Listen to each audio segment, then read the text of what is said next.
cyane cyane abantu bahora bibaza byinshi ku kijanye na trading. No kuvuga application ya mbere ni TradingView, iyo ni ngombwa uteza kuba ifise. Ya kabiri ni CryptoCraft, aho igufasha gukurikirana amakuru. Ya gatatu ni CoinGlass, aho ushobora gusanga ama data cyangwa ama information menshi cyane ajanye n'isoko. Ndavuga cyane ama liquidity, ndavuga cyane aho RSI igeze, no kuvuga byose iragufasha kubimenya. So ya kane twabonye ChatGPT, ariko hariho na bonus guys, na bonus yoyo novuga ijanye kandi cyane na kino gihe. Hariyo ya gatanu, yo nayo si yindi ni Twitter cyangwa X. Ntushobora kuba mu trader guys udakoresha Twitter, ntushobora kuba mu trader udakoresha X, kuko umutrader ni wa muntu amenya tout d'abord trader wifashishije ama information.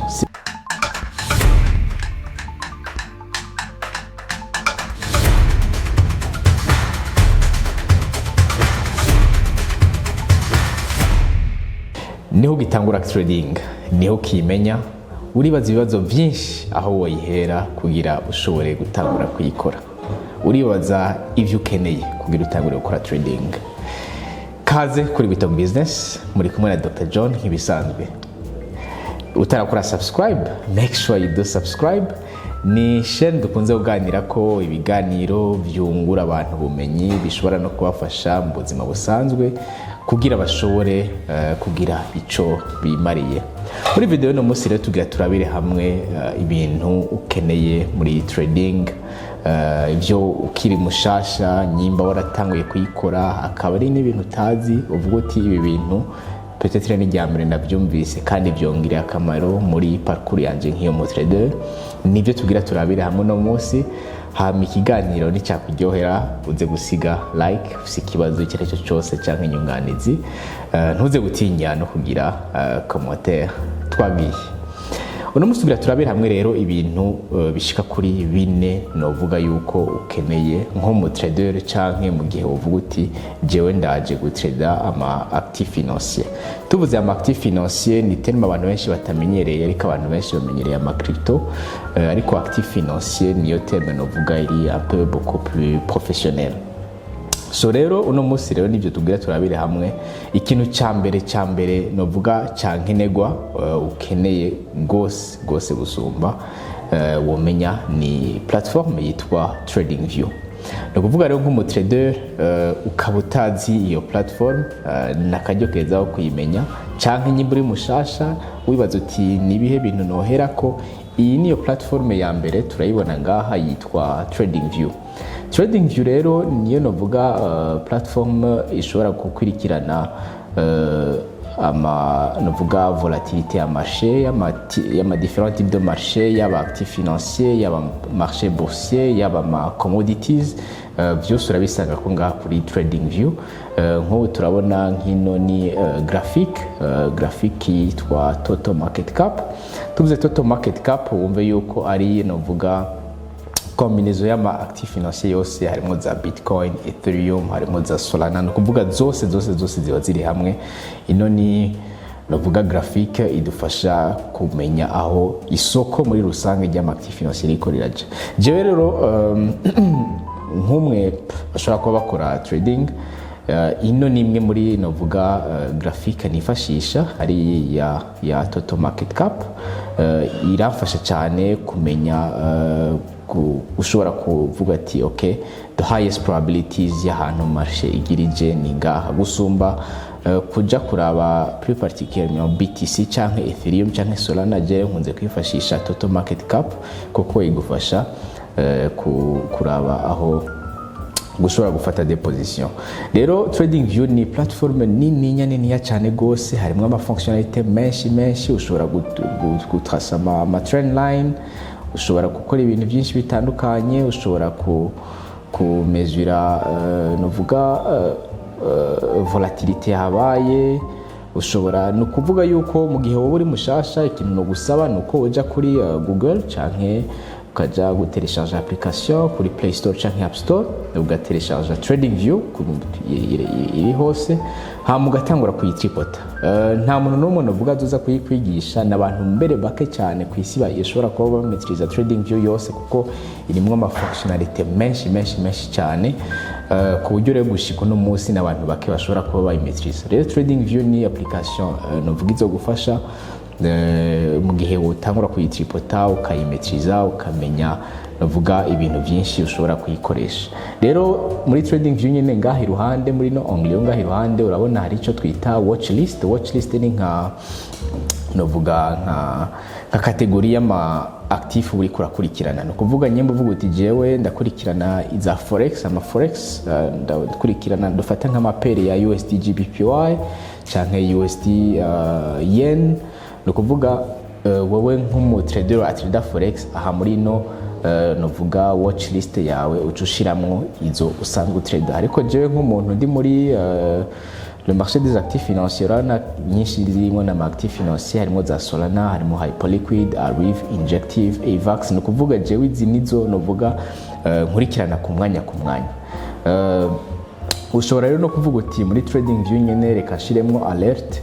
Urabona nk'ubu jewe ndafisemwo ama alert, nuko bitariko biraboneka neza, ariko ndafisemwo ama alert atari make, ku buryo uvuga uti okay, nk'umu trader si umwanya wose uzoguma ku mashini, si umwanya wose uzoguma kuri graphic kuri kurayiraba ngo ikigenda gute.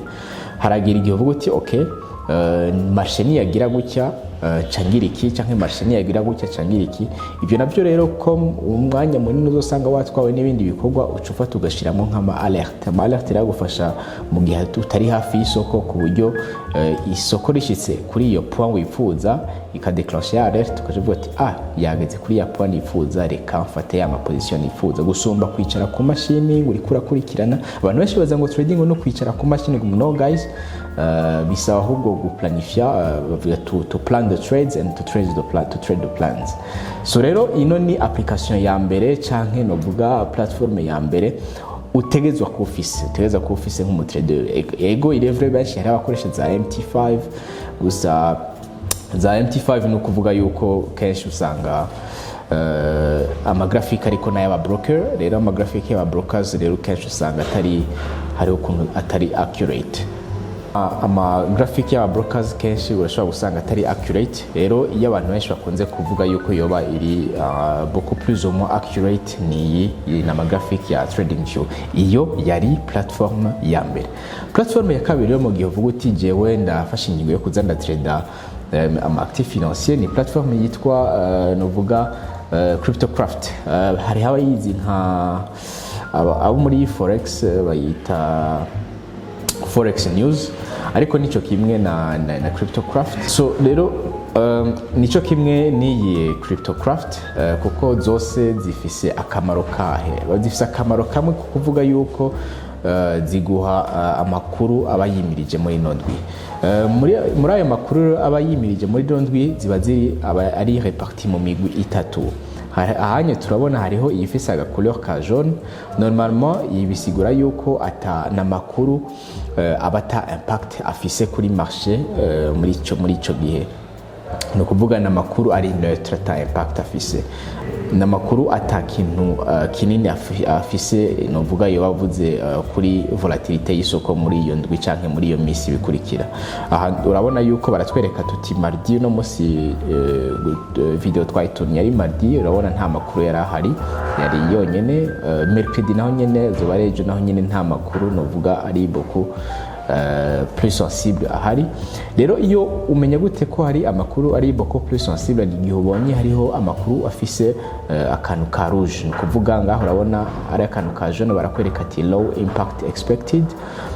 Iyo nkuru yaba ari yihe, ni kuvuga US Sec Chair Atkins speak, ni kuvuga nk'umuntu yoba atwara nka Obere muri Amerika, aza gufata ijambo canke azofata ijambo ejo kuwa gatatu. So rero ayo n'amakuru akunze kugira icyo avuze ku isoko, ariko nk'uko tubibona ngaha kuri yari jaune ntaco bayivuze. Rero amakuru kenshi akunze kugira ikintu kinini avuze ku isoko, n'amakuru usanga hariko akantu ka rouge. Ayo niyo novuga the high impact news.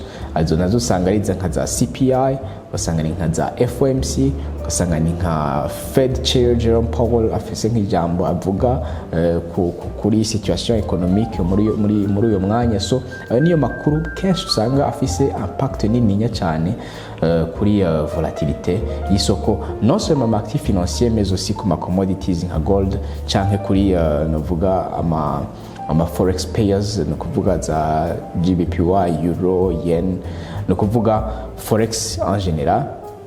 Rero ayo niyo makuru usanga afise ikinabuze. Rero iyi ni platform bita Cryptocraft, aba forex traders bakunze kuyita forex news, nibuka neza gusa ni muyo mujyo gusa, ariko nico kimwe zose zifise the same functionalities. So rero iyi niyo platform ya kabiri, mu gihe uvuze ati jewe ndashaka umu trader nibyo nkeneye gukora, iyi ni platform ya kabiri utegezwe uvuga kuzira koresha mu gihe woba ubikeneye. So rero platform ya gatatu ntituza kuyibereka, ariko nayo nyine ndi platform novuga ikenewe cyane, ni platform yitwa CoinGlass. CoinGlass rero nayo ni platform igufasha kumenya novuga ama liquidity. Aha bien sûr uyu mushasha ntushobora kubitahura, ariko bizovana na strategy zo kwa adopta mu gihe uvuze uti jewe ndashaka umu trader. Ni CoinGlass niyo yiyi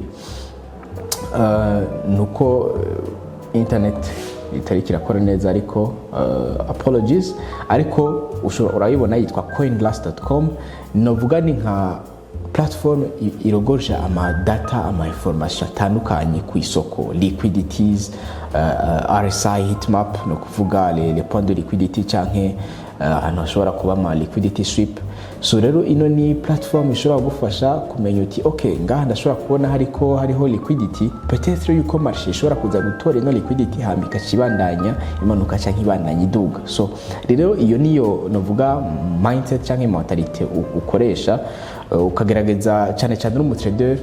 Okay, abantu benshi bazi ngo trading ngo no guprediza marché. Trading si guprediza marché, ahubwo trading ni ku reactinga kuri marché. No kuvuga avuga uti marché ni yagira kino kintu nza gukora kino, marché ni yagira kino kintu nza gukora kino. No kuvuga nta guprediza bibaho, ahubwo uvuga uti ni yihe high probabilities yuko iki kintu kiza gukunda. Muri video iherutse twaravuze différents types d'analyse, hariho analyse fondamentale, technique na sentimentale. Rero nino iyi CoinGlass irashobora kubigufashamwo mu gihe ubuze uti jewe let me be a trader. Yindi nayo application igira novuga kane ikenewe cyane, abantu benshi barayizi barayikoresha, ariko ishobora no kugufasha kuko ijanye n'igihe turimwo. Abantu benshi bariko barayikoresha mu bintu bitandukanye, ariko abatrader benshi ntibarayijukira. Haraheze igihe kitari gito ntanguye kuyikoresha, ndavuga cyane muri kote ya trading, ariko nagiye gusanga most of the case iri accurate. Bon, mvuze iri accurate wumve yuko ishobora yarafashije ku diminuer ama risque, no kuvuga no gufata ama position canke kuva muri position mu gihe ashobora kubaho impact ishobora gutuma iyo position ija against me. So irari application ni yihe? Murayizi, turayizi, ni ChatGPT. ChatGPT ni intelligence artificielle, nkuko tubizi ChatGPT ishobora kugufasha kumenya ibintu byinshi, ariko ChatGPT irahogosha ama information menshi cyane. Rero ku buryo uyifashishije mu kuanalyza marché, no kuvuga ukavuga uti reka ngire screenshot ya trading view yanje nagira ndayihereze ifashe kungira analyze. So rero wumve yuko nkuko tubizi twarabuze ama video menshi tandukanye, ChatGPT ifisa ama information yose, ni wa mu specialist muri byose. So rero irashobora no kugufasha. Simbuze ugende uyisabe ngo mbwira ngo yahe no kwinjirira, ariko ishobora kuguha overview, no vuga overview muri rusangi, ibintu byo gutuma ushobora kugira ne guprena des positions. Voilà, no kuvuga rero nizo application nashaka kubasangiza uyu munsi guys. cyane cyane abantu bahora bibaza byinshi ku kijanye na trading. No kuvuga application ya mbere ni TradingView, iyo ni ngombwa uteza kuba ifise. Ya kabiri ni CryptoCraft, aho igufasha gukurikirana amakuru. Ya gatatu ni CoinGlass, aho ushobora gusanga ama data cyangwa ama information menshi cyane ajanye n'isoko. Ndavuga cyane ama liquidity, ndavuga cyane aho RSI igeze, no kuvuga ibyo byose iragufasha kubimenya. So ya kane twabonye ChatGPT, ariko hariho na bonus guys, na bonus yoyo no vuga ijanye kandi cyane na kino gihe ariyo ya gatanu. Iyo nayo si yindi ni Twitter cyangwa X. Ntushobora kuba mu trader guys udakoresha Twitter, ntushobora kuba mu trader udakoresha X, kuko umutrader ni wa muntu amenya tudabor trader wifashije ama information. C'est rero kumenya ama information bisaba uyamenye imbere y'abandi cyangwa uyamenye hakiri kare mu bandi. So rero wumve neza yuko kuronka ama information ni ibintu byankenerwa, ni ibintu bihambaye cyane nk'umutrader. Kenshi abatrader benshi dosanga no muri telefone yabo notification za Twitter zizi bwa mbere gusumba notification za WhatsApp. So this is just a simple glimpse. Gusa wumve rero neza yuko Twitter cyangwa X nayo irashobora kugufasha kumenya sentiment ya marché, kumenya ibyo abantu bariko bariyumvira cyangwa kungene biyumva par rapport ya marché. So rero nizo application cyangwa izo platform zitanu twashaka kurabira hamwe no munsi. Nongera ndabibutsa gukora subscribe kuri We Talk Business. Nyimba utarakora subscribe, hama ugire like ikiganiro nyimba cyakuryoheye. Hakize ikibazo cyose cyose ufise cyangwa inyunganizi uze ukakugisiga muri commentaire. Twongera tubibutsa yuko iyi ni We Talk Business, hama ni We Talk Business of course na MetaVision nako ko musanzwe mubizi turatanga ama formation hariho kwijanye na trading, kujanye na freelancing na yandi myuga nyinshi umuntu yokora kuri internet. So ibyo byose n'ama formation utanga. So rero ufite ikibazo ntuze witinye kutugana, ntuze witinye kugira icyo baza, yaba muri commentaire cyangwa kudusanga aho dukorera. Yari We Talk Business, mwari kumwe na Dr. John. Nkibisanzwe tuzosubira the next episode. We love you so much. Bye bye.